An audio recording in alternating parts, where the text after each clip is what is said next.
When using R for exploratory data visualization, we noticed that the plots lack interactivity, requiring us to create individual charts to understand data.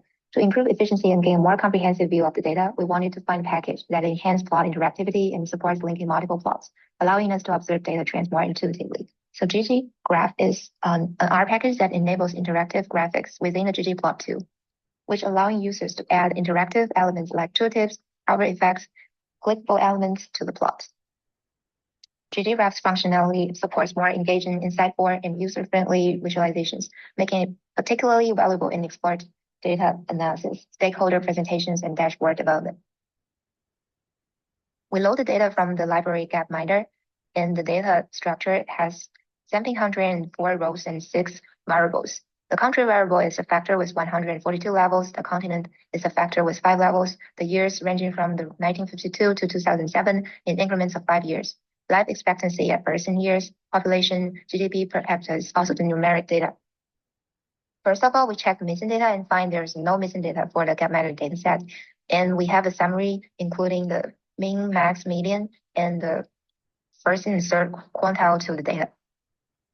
The first plot is average life expectancy by year and continent. The ggplot initializes scatter plot with average GDP per capita on the x and average life expectancy on the y-axis. The color is each continent. So the geopoint interactive function adds the interactivity to each point. The tooltip displaying the details of year, continent, average GDP per capita, and average life expectancy when hovering over a point. The giraffe converts the plot into the interactive plot. The ops hover functions customize the hover effects to highlight the points interactively with a specific color and a smooth transition effect, enhancing the user experience. For the second plot, we use the population by year and continent bar plot. So the ggplot first initializes the bar charts with year on the x, and the y is the average population. The geobar interactive creates the interactive bars. Also, the tooltip displays the detailed information of continent, year, and population when hovering over each bar. For nearest, highlights the nearest bar when hovering, providing focus on the closest data.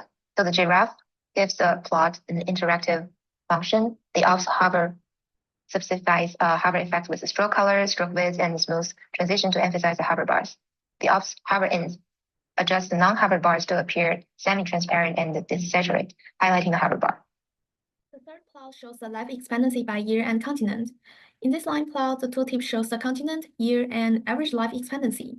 For example, when I click on this blue line, it shows that the blue line represents the Europe continent, and that point was at year 1992. The average life expectancy was 74.44.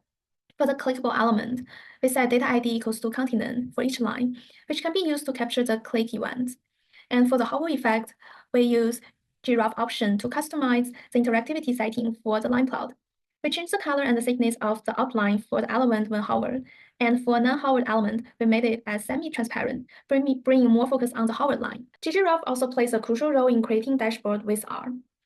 We create a dashboard that linked up all the 3 plots we show above by using patchwork, and we set up the tooltip, hover effects, and clickable elements the same as the above plots.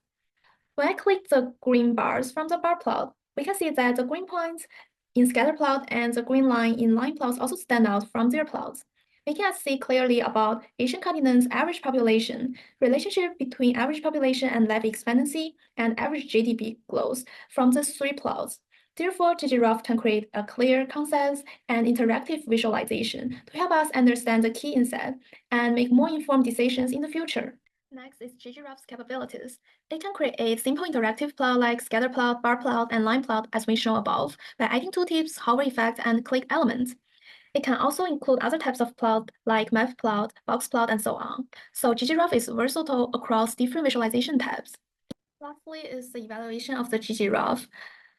It has a lot of strengths. First, it's easy to use for anyone familiar with ggplot2, so it's accessible to all the R users. Second, it can be interactive without a web environment. It allows interactive visuals directly with R Markdown document or R-based report. However, it do have some limitations. For example, it may not support highly complex interactive needs. And second, when dataset is very large, the interactive features may slow down the rendering. In conclusion, ggiraph is a good package when we want to create interactive plot and interactive dashboard and even exploratory data analysis. Thank you for listening.